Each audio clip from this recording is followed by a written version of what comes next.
जय श्री कृष्ण। स्वागत है आप सभी का। कैसे हैं आप सभी लोग। आज मैं आपके साथ शेयर कर रही हूँ कार्तिक मास की कथा का अध्याय 3। सत्यभामा ने कहा, हे प्रभु, आप तो सभी काल में व्यापक है और सभी काल आपके आगे एक समान है। फिर यह कार्तिक मास ही सभी मासों में सर्वश्रेष्ठ क्यों है?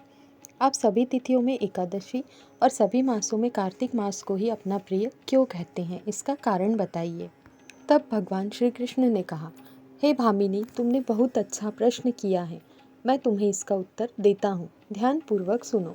इसी प्रकार एक बार महाराज वेन के पुत्र राजा पृथु ने प्रश्न के उत्तर में देवर्षि नारद से प्रश्न किया था, जिसका उत्तर देते हुए नारद जी ने उसे कार्तिक मास की महिमा बताते हुए कहा, हे राजन, एक समय शंख नाम का एक राक्षस बहुत बलवान एवं अत्याचारी हो गया था।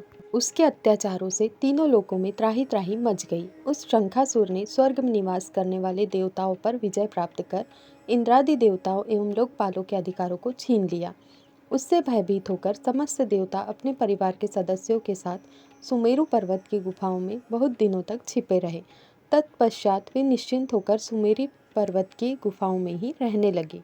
उधर जब शंखासुर को इस बात का पता चला कि देवता आनंद पूर्वक सुमेरु पर्वत की गुफाओं में निवास कर रहे हैं, तो उसने सोचा कि ऐसी कोई दिव्य शक्ति अवश्य है जिसके प्रभाव से अधिकारहीन यह देवता अभी भी बलवान है। सोचते सोचते वह इस निर्णय पर पहुंचा कि वेद मंत्रों के बल के कारण ही देवता बलवान हो रहे हैं। यदि वह इनसे वेद छीन लिए जाए तो बलवान नहीं रहेंगे। ऐसा विचार कर शंखासुर ब्रह्मा जी के ब्रह्मलोक में शीघ्र ही वेदों को हर लाया। उसके द्वारा ले जाए जाते हुए भय से उसके चंगुल से निकल भागे और जल में समा गए। शंखासुर ने वेद मंत्रों और बीज मंत्रों को ढूंढते हुए सागर में प्रवेश किया, परंतु न तो उसको वेद मंत्र मिले न ही बीज मंत्र। तब शंखासुर सागर से निराश होकर वापस लौटा तो उस समय ब्रह्मा जी पूजा की सामग्री लेकर सभी देवताओं के साथ भगवान विष्णु की शरण में पहुंचे और भगवान को गहरी निद्रा से जगाने के लिए गाने बजाने लगे और धूप गंध आदि से बारंबार उनका पूजन करने लगे। धूप दीप नैवेद्य आदि अर्पित किए जाने पर भगवान की निद्रा टूटी और वह देवताओं सहित ब्रह्मा जी को अपना पूजन करते हुए देखकर बहुत प्रसन्न हुए तथा कहने लगे, मैं आप लोगों के इस कीर्तन और मंगलाचरण से बहुत प्रसन्न हूँ। आप अपना अभीष्ट वरदान मांगिए, मैं अवश्य प्रदान करूँगा। जो मनुष्य आश्विन शुक्ल की एकादशी से देवोत्थान एकादशी तक ब्रह्म मुहूर्त में उठकर मेरी पूजा करेंगे, उन्हें तुम्हारी ही भांति मेरे प्रसन्न होने के कारण सुख की प्राप्ति होगी। आप लोग जो पाद्य अर्थ आचमन और जल आदि सामग्री मेरे लिए लाए हैं, वे अनंत गुणों वाली होकर आपका कल्याण करेगी। शंखासुर द्वारा हरे गए संपूर्ण वेद जल में स्थित है। मैं सागर पुत्र शंखासुर का वध करके उन वेद मंत्रों को अभी लाता हूँ।